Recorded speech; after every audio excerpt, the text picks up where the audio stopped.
നമസ്കാരം ഗൈസ്, എല്ലാവർക്കും തരംഗത്തിന്റെ പുതിയൊരു വീഡിയോയിലേക്ക് സ്വാഗതം. അങ്ങനെ ടർബോയുടെ ട്രെയിലർ റിലീസായിട്ടുണ്ട്. ഇന്നലെ ആയിരുന്നു റിലീസായിട്ടുണ്ടായിരുന്നത്. നമുക്കെല്ലാവർക്കും ഇത് അനൗൺസ് ചെയ്തപ്പോൾ മുതൽ തന്നെ ഒരു വലിയൊരു ഹൈപ്പ് സിനിമയ്ക്ക് ഉണ്ടായിരുന്നു. കാര്യം പ്രധാനമായിട്ട് ഇതിന്റെ സ്ക്രിപ്റ്റ് റൈറ്റ് ചെയ്തിരിക്കുന്നത് മിഥുൻ മാനുവൽ തോമസ് ആണ്. അതോടൊപ്പം തന്നെ ഇത് ഡയറക്റ്റ് ചെയ്തിരിക്കുന്നത് വൈശാഖാണ്. നമുക്കെല്ലാവർക്കും അറിയാം വൈശാഖിന്റെ ഒരു ട്രാക്ക് റെക്കോർഡ്. ഈ അടുത്ത് 2-3 ഫ്ലോപ്പ് സിനിമകൾ കൊടുത്തിട്ടുണ്ടെങ്കിൽ ഇതിന് മുമ്പായിട്ട് നോക്കിക്കഴിഞ്ഞാൽ പുല്ലുമുരുക്കൻ ഏറ്റവും നല്ലൊരു എക്സാമ്പിളാണ്. മാസ് മസാല സിനിമയൊക്കെ എടുക്കാനായിട്ട് വൈശാഖിനെ കൊണ്ട് സാധിക്കും എന്നുള്ളത് നമ്മൾ തെളിയിച്ചു തന്നിട്ടുള്ള കാര്യമാണ്. അതോടൊപ്പം തന്നെ പൊക്കിരാജ്, അങ്ങനെ ആ ഒരു ജോണറിൽ മാസ് കൊമേഴ്ഷ്യൽ മൂവി അദ്ദേഹത്തിന്റെ ഒരു ട്രേഡ് മാർക്കാണ്. അതിൽ അദ്ദേഹം സക്സസ് ആയിട്ടുമുണ്ട്, ചില പടങ്ങൾ പരാജയപ്പെട്ടു പോയിട്ടുമുണ്ട്.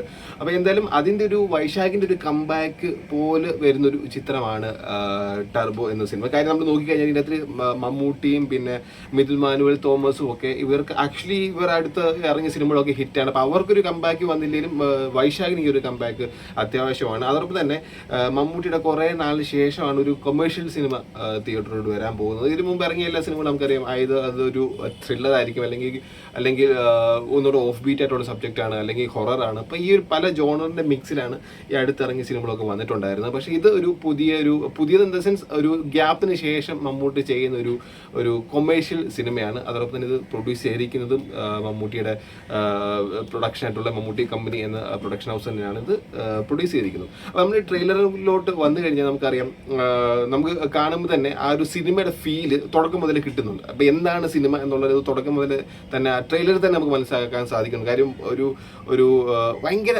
ഫാസ്റ്റ് പേസ്ഡ് ആയിട്ടുള്ളൊരു സിനിമയായിരിക്കും. കാര്യം എൻ്റെ ട്രെയിലറിൻ്റെ തുടക്കത്തിൽ തന്നെ വണ്ടി സ്റ്റാർട്ടാക്കുന്നതും ആ ഒരു പേസും ഒക്കെ നമുക്ക് കറക്റ്റായിട്ട് മനസ്സിലാകുന്നുണ്ട്. പിന്നെ അതുകൊണ്ട് തന്നെ ത്രൂ ഔട്ട് ട്രെയിലർ കാണുമ്പോൾ ഒരു മ്യൂസിക് ഉണ്ട്. അത് ത്രൂ ഔട്ട് ഒരു ഭയങ്കര പമ്പിങ് ആയിട്ടുള്ള മ്യൂസിക്കാണ്. അപ്പോൾ അതെല്ലാം കാണുമ്പോൾ നമുക്ക് മനസ്സിലാകും സിനിമയുടെ ഒരു മോഡ് ഒരു ഫാസ്റ്റ് പേസ്ഡ് ആയിട്ടുള്ള സംഭവമായിരിക്കും. എനിക്കൊന്ന് ചേസിങ്ങും അങ്ങനെ ഒരുപാട് സംഭവങ്ങളൊക്കെ വെച്ചിട്ടുള്ളൊരു സംഭവമാണെന്നാണ് എനിക്ക് തോന്നുന്നത്. കാര്യം ട്രെയിലറിനകത്ത് നമുക്ക് കാണാൻ പറ്റും ഇവരെ വേറെ ആൾക്ക് ചേസ് ചെയ്യാൻ വേണ്ടി വരുന്നു. അപ്പം മേ ബി മമ്മൂട്ടി ഇങ്ങനെ അതിൽ നായികയൊക്കെ രക്ഷിച്ച് എവിടെയെങ്കിലും പോകുന്നതും വില്യനിൽ നിന്ന് രക്ഷിച്ച് പോകുന്ന സംഭവങ്ങളും അങ്ങനെയൊക്കെ എന്തെങ്കിലും ഒരു സംഭവം തന്നെ ആയിരിക്കും. നമ്മൾ കണ്ടിട്ടുള്ള ഐറ്റങ്ങളൊക്കെ തന്നെ ആയിരിക്കും. പക്ഷേ കുറേ നാളിന് ശേഷം അങ്ങനത്തെ ഒരു ആക്ഷൻ പടം കാണുന്നതുകൊണ്ട് പിന്നെ അതിൻ്റെ അതിൽ അവരായിട്ടുള്ള രീതിയിൽ അവരൊരു പുതുമയൊക്കെ എന്തെങ്കിലും കൊണ്ടുവരുമെന്ന് നമുക്ക് വിചാരിക്കാം മിഥുൻ മാനുവൽ തോമസിൽ നിന്ന്.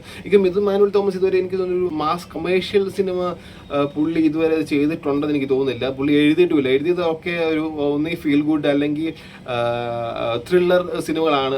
പിന്നെ ഓഫ്കോഴ്സ് ആടിനോട് അപേക്ഷിച്ച് നോക്കിയാൽ ആടും പിന്നെ അത് കോമഡി ട്രാക്ക് നിൽക്കുന്ന സിനിമയാണ്. ഇത് ഒന്നുകൂടെ എന്താ പറയുക, ഇതൊരു പക്ക കൊമേഴ്ഷ്യൽ സിനിമ രീതിയിലുള്ള commercial in the sense action കൂടുതൽ പ്രാധാന്യം കൊടുത്തിട്ടുള്ളൊരു സിനിമയായിട്ടാണ് എനിക്ക് ട്രെയിലർ കണ്ടപ്പോൾ തോന്നിയത്. പിന്നെ മമ്മൂട്ടി എന്തൊക്കെ പറയാൻ ഭയങ്കര ലുക്കിലാണ് വന്നിരിക്കുന്നത്. ലുക്കും പ്ലസ് അദ്ദേഹത്തിൻ്റെ എനർജിയും നമുക്ക് എന്താ പറയുക അൺപാരൽഡ് ആണ്. കാലത്തിൽ ഇത്രയധികം സൂപ്പറായിട്ട് ഇത്രയധികം ലുക്കിലൊക്കെ ഒരു പുള്ളി വരിക അടിപൊളിയാണ്. അതുപോലെ തന്നെ ആക്ഷൻ സീക്വൻസ് ഒക്കെ ഭയങ്കര രസമായിട്ട് എടുത്തിരിക്കുന്നത്. അതിൻ്റെ അകത്ത് കുറേ ക്യാമറ സംഭവങ്ങളൊക്കെ ഉണ്ട്. അതൊക്കെ നല്ല അടിപൊളിയായിട്ട് തന്നെ വന്നിട്ടുണ്ട്. അതിനൊക്കെ ഒരു ഫ്രഷ്നെസ് നമുക്ക് തോന്നിയിട്ടുണ്ട്. എനിക്കൊന്ന് ഈ ആക്ഷൻ സീക്വൻസ് ഒക്കെ ആയിരിക്കും പടത്തിൻ്റെ മെയിൻ ഒരു ഫ്രഷ് എലമെന്റ് ആയിട്ട് വരിക.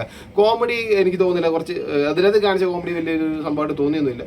പക്ഷേ മൊത്തത്തിലൊരു രസമായിരിക്കും, ഫണ്ണായിരിക്കും സിനിമ. അതുപോലെ നമുക്ക് ട്രെയിലറിൻ്റെ അതിൽ രാജ്ബി ഷെട്ടിയെ കാണാൻ സാധിക്കുന്നുണ്ട്. രാജ്ബി ഷെട്ടിയുടെ ആ ഹെലികോപ്റ്ററിൽ ഇറങ്ങുന്നൊരു ഫ്രെയിം ഉണ്ട്, അതെനിക്ക് ഒരുപാട് ഇഷ്ടപ്പെട്ടു. പിന്നെ അതുപോലെ തന്നെ പുള്ളി നമുക്ക് എല്ലാവർക്കും അറിയാം നല്ലൊരു പെർഫോമറാണ്. അപ്പം പുള്ളിക്ക് വേണ്ടി അത്ര അഴിഞ്ഞാനുള്ള ഒരുപാട് സംഭവങ്ങളൊക്കെ കിട്ടും എന്നുള്ള കാര്യം ഉറപ്പാണ്. ടിപ്പിക്കൽ വില്ലൻ തന്നെ ആയിരിക്കും, പക്ഷേ പുള്ളിയുടെ ആയിട്ടുള്ള സ്റ്റൈലിൽ സംഭവങ്ങളൊക്കെ മികച്ചതാക്കുമെന്ന് വിശ്വസിക്കാം.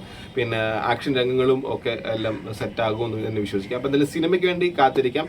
സിനിമ അവിടെ തന്നെ റിലീസാണ്. അപ്പോൾ എന്തായാലും ഗൈസ്, കൂടുതൽ സിനിമാ വിശേഷങ്ങൾക്കായിട്ട് തീർച്ചയായിട്ടും നിങ്ങൾ ഈ ചാനൽ സബ്സ്ക്രൈബ് ചെയ്യാൻ മറക്കരുത്. നന്ദി, നമസ്കാരം.